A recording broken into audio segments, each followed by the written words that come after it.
Big Boss season 9ல நேத்து வந்ததுமே பிரச்சனைய ஆரம்பிச்சிருச்சு. திவாகருக்கும், கிமிக்கும் ஒரு ஸ்மால் ரிஃப்ட் ஆரம்பிச்சது. ஏதோ வந்து டாக்டர் சம்மந்தமா உங்களுக்கு புரியாதுன்னு அவர் கிமிட்ட சொல்ல போக, எனக்கு புரியாதுன்னு நீங்க சொல்லாதீங்க அப்படின்னு கிமி சொல்ல போக, அதுலேருந்து ஆரம்பிச்சது. அதுக்கப்புறம் திவாகருக்கும் பிரதீப் ராஜுக்கும் வந்து எகெயின் ஒரு ரிஃப்ட் மாதிரி வந்தது. கொரட்டை பிரச்சனையில நீங்க கொரட்டை விடுறீங்க, நீங்க கொரட்டை விடுறீங்க அப்படின்னு சொல்லி மாற்றி மாற்றி 2 பேரும் அடிச்சுக்கிட்டாங்க. அதுக்கப்புறம் நாமினேஷன் பண்ணும்போது பார்வதி வந்துட்டு கனி அவர்களை நாமினேட் பண்ணும்போது சொன்னாங்க, நீங்கள் கனி வந்து கேட்டாங்களாம் பார்வதிட்ட, நீங்கள் வெஜ்ஜா நான்வெஜ்ஜான்ட்டு. அப்போ நான் வெஜ்ஜு அப்படின்னு சொல்லி பார்வதி சொன்னாங்களாம். அப்போ வந்து உங்களை பார்த்தா வெஜ்ஜு மாதிரியே தெரியலையே அப்படிங்கிற மாதிரி ஒரு மாதிரி நக்கல் பண்ணுற மாதிரி சொன்னாங்களாமா.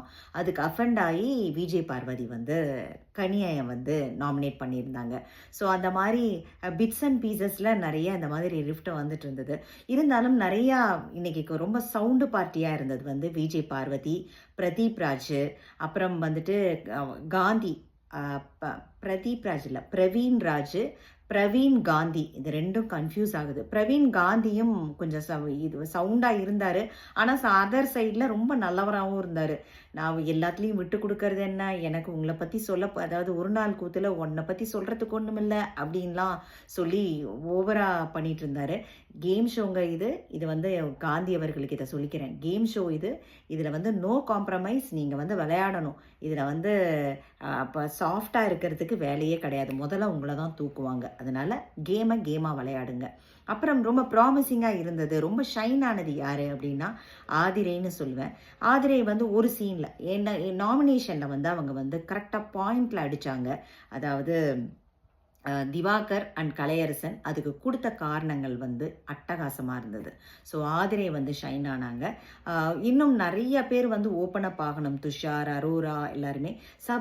சபரியும் சுபீக்ஷாவும் கொஞ்சம் ப்ராமிசிங்காக தெரியுறாங்க. கனி அக்கா வந்து ஆஸ் யூஸ்வல் குக் பண்ணுறாங்க.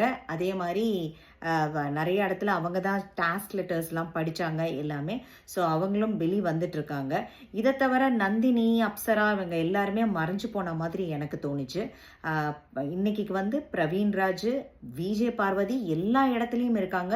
அவங்க கொஞ்சம் மெல்லோ டவுன் ஆனால் அவங்க லாங் ரன்னுக்கு போகிறதுக்கு வாய்ப்பு இருக்குது. ஏன்னா எல்லா இடத்துலையும் எல்லாரும் இருக்க முடியாது. அது வந்து அவங்க தெரிஞ்சுக்கணும். ரம்யாவும் பேச வேண்டிய இடத்துல பேசுகிறாங்க. அப்புறம் வேற யார், விக்ரம்லாம் இப்போ தான் ஓப்பன் அப் பண்ணிட்டு இருக்காங்க. திவாகர் வந்து ஆக்டிங் மோட்லேயே இருக்காரு. அவரும் வெளியில் வரணும். ஸோ அங்கங்கே அவரும் ஃபைட்டு எல்லாமே கொடுக்க பார்க்குறாரு. ஸோ அவரும் ஆனால் தெரியறாரு. அவர் வந்து கலையரசன் சுத்தமாகவே தெரில. தேங்க்ஸ் ஃபார் வாட்சிங்.